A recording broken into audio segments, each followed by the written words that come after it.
Yesterday, government of Pakistan have presented budget for financial year 2024 and 25. They have projected the total outlay of 18.9 trillion in budget, out of which they have projected 13.8 trillion will be collected by ABR, means tax revenue. That will be around 38% higher than the current year. It is also you can say a big challenge for the ABR. But if they will achieve this target, that will narrow down the fiscal deficit, which is around 7% of the GDP.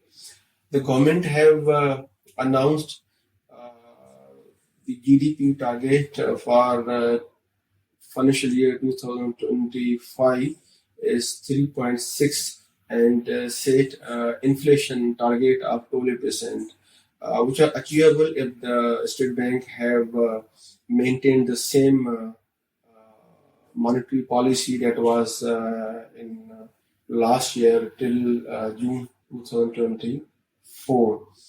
In overall, the budget was not as was expected, but you can say it was a moderate budget.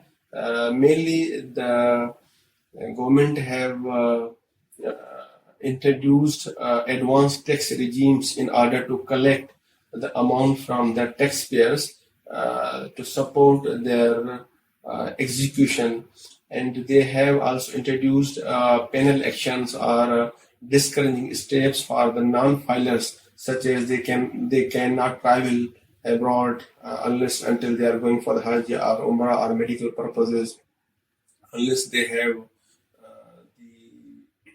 the tax filing status. Same like they have introduced the tax on capital gain higher than the filer, and and other things that the government have also introduced. One amazing thing, that is the advanced tax on export proceeds. Even they were collecting, means they were there was withholding tax of 1%, means now total will be 2%, and they have changed from final tax regime to the minimum. So it means they have to prepare and submit the financial accounts. On the other hand, they have enhanced or increased the advanced tax on toll manufacturing, and they have introduced or they have required or proposed to charge withholding tax from the wholesalers, distributors, and resellers. Before it was limited for certain sectors, but it is now across the board. And even they have proposed a sale tax on medical products that was 1%, but now they want to uniform up to 18%. And they have also introduced the sale tax on retail, tier 1 retailers of textile and shoes resellers. So in overall, even they have introduced FAD on transfer and sale of open lots, and they have also increased the tax on dividends on mutual funds and REIT as well. In overall, we can say that the government is depending on the existing taxpayer collections. Even you can say that they have increased the tax on salaried person. They have obviously increased 25% to 20% in the government employees' salary, and they have fixed a minimum wage of 30,000 to 37,000. And but this like taxes will compensate or will nullify that the incremental impact.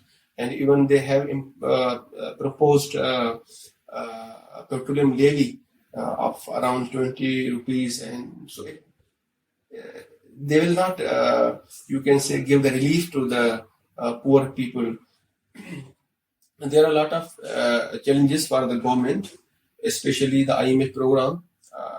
The government is expecting to get around 6 billion USD facility from the IMF, and there is also Australian to privatize the state-owned enterprises. Whether the government will be able, because they have the coalition government, and there is a reduction in the PSDP, so that has the main contribution in giving relief to the poor people. And other is the tax increase in the tax base. So in the whole budget we have observed there was no such steps or the actions that were required, except the NADRA has been allowed to access the APR has been allowed to take the data based on NADRA to identify the tax payers status, and they have introduced the tax advanced tax on vehicles based on the value rather than the engine that was previously charged. So let us see what the government will do, and we are hopeful. Even it is the proposal, so almost 18 days are still there. So maybe some changes the government may incorporate before it has to be presented to Parliament and the Senate.